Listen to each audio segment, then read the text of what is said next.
So let's move back to Sri Lanka. As we mentioned, if you are keen to invest in Sri Lanka, I guess the next question for you then is what's the best way of getting exposure? Now, you can, of course, invest directly in the country's stock market, which is called the Colombo Exchange.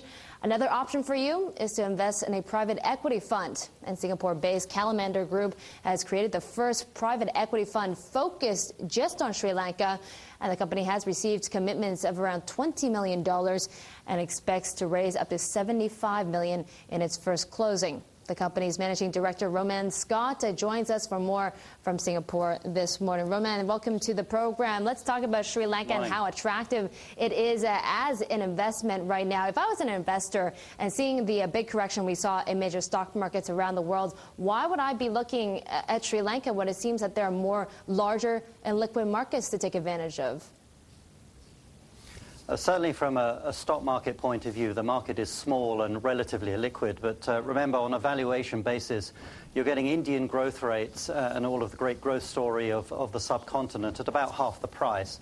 So even stocks are attractive. But we think what's more fundamentally attractive are real companies and a private equity VC-type play. There you're talking of being able to buy companies at around 3 times earnings, and that, of course, is very attractive. Well, Roman, we just had news today that Standard & Poor's really is the first ratings agency to upgrade its outlook on Sri Lanka. Well, it seems that the other ratings agencies still a little hesitant on the market. There are still a few travel advisories in effect. Now, these type of warnings for investors don't really seem to encourage people to put money into the market. Well, we have to make a clear separation between economic activity and economic and business growth and geopolitical risk. I mean, firstly, the Tamil Tiger terrorist issue is pretty well concluded now. Despite that, some countries still have some travel advisories. But let's put this in context. For the last 6 years, average growth through the war in Sri Lanka has been 6.5% GDP growth. That puts it at one of the strongest performing economies in the world. It's beaten every ASEAN nation, save Vietnam. And in fact, it's very much like Vietnam is to India.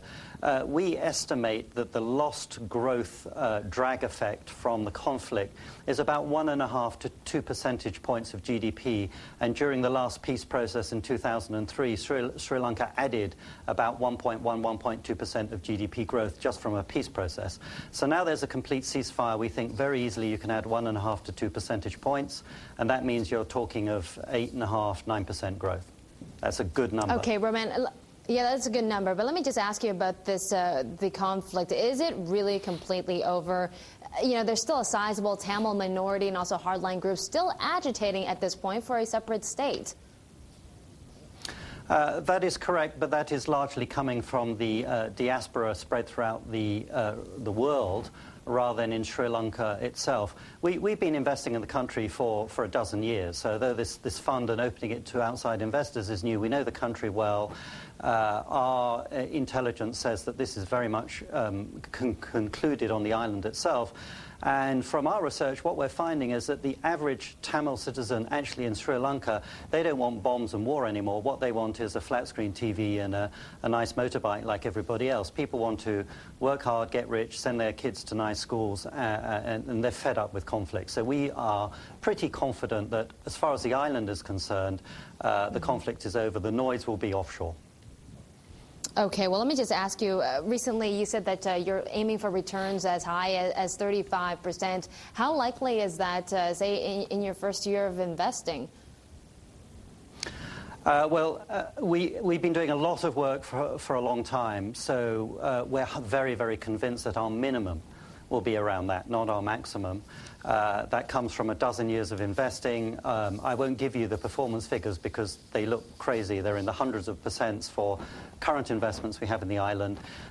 Remember, this is a country that has been so starved of capital and has had such little FDI that you have enormous basic working capital needs and capital formations being very low. Savings rates, although reasonable, don't match demand in the economy. It's very, very easy for us to buy family-run companies at very low valuations and book value and turn them around, add a bit of value, and double or triple earnings.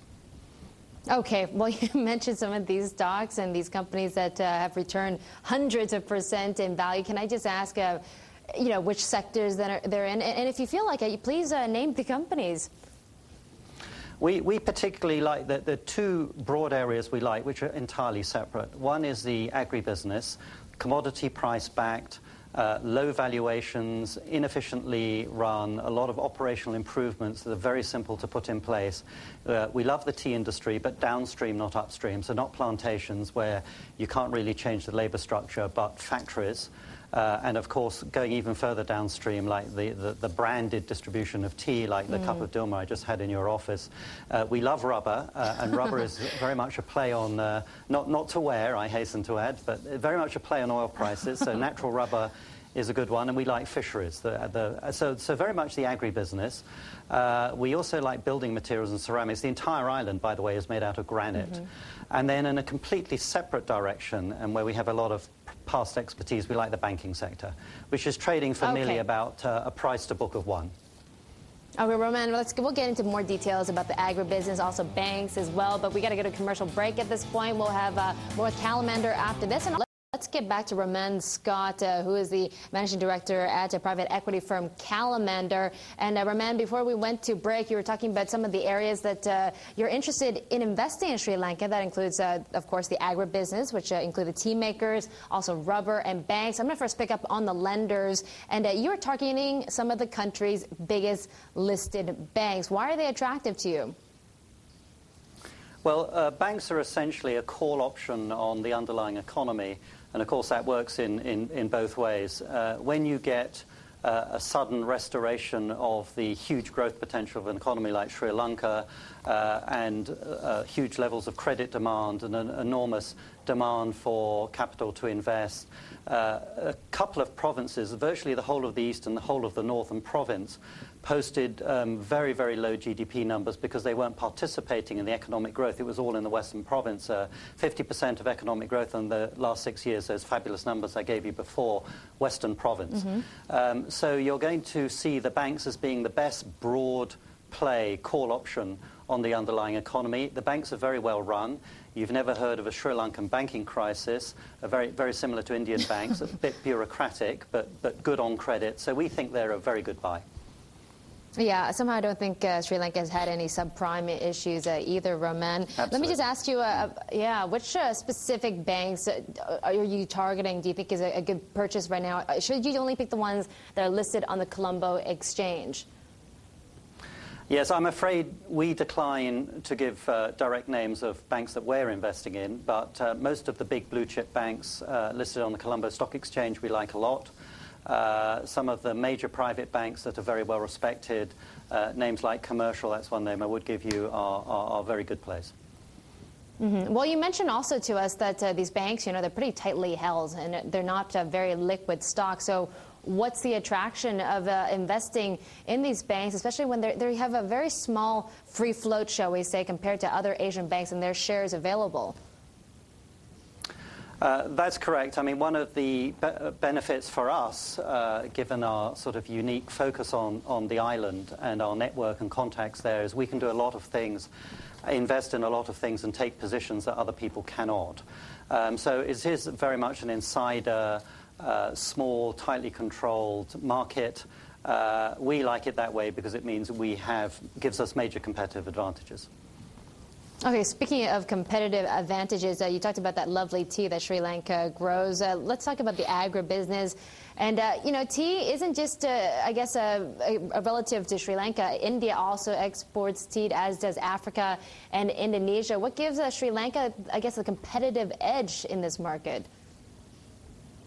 Well, very simply, in the export market, Sri Lanka produces the best quality and highest priced tea in the world, and it consistently reaches the highest prices on the international tea markets. India is the biggest producer, but the vast majority of that is for domestic consumption. It's also by far the biggest consumer. The same with China, and that's not a black tea market. So you're really looking at Sri Lanka to produce the high-end tea. It's all hand-picked and by Western standards essentially organic. And West Africa is really producing the sort of lower-end bulk teas that are then used for blends. Are you saying pick the downstream players, the actual brand names that sell the teas rather than the plantations themselves? Essentially, yes. I mean, we know the tea industry well. We've been in it for a long, long time. We love plantations like everyone in the tea business. The problem is labor control is very, very tight. We want to pick our battles carefully. We don't think we're going to overnight change the tightly unionized, controlled productivity of tea pluckers, whereas the factories are generally in private hands. You can change them. You can make operational improvements. Often they're running machinery that dates back, 50 to 100 years. So it's easy for us to add value there. Okay, Roman, speaking of adding value, let me just ask you, as a viewer watching this interview, if they say, I want to get into Sri Lanka, what's the best way to do that? Well, essentially a couple of ways. You could selectively pick out some of the most liquid blue chip stocks on the CSE that serve essentially as a proxy for the country. John Keel's group is the favorite of many foreign investors, Aitken Spence and, say, Commercial Bank. The alternative would be to go the private equity route and people like us, which gives a much broader, more direct exposure. I'm afraid we're the only game in town. Thank you so much for your time today.